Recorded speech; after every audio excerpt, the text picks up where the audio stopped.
go through it again. 20 men in the center, displayed in 4 rows of 5. They make up the head of the formation. The 2 groups of 15 men each, our fastest runners, will be the horns. The head will advance first, with the horns hidden behind it. That's phase 1.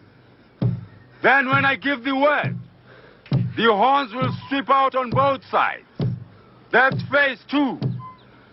Phase 3, the horns will encircle the enemy and close in.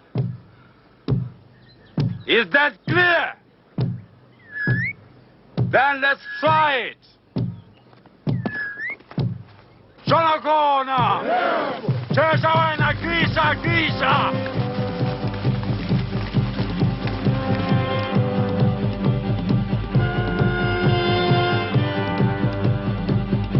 Phase 1. Phase 2.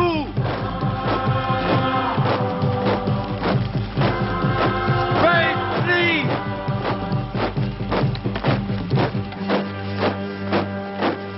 We are ready.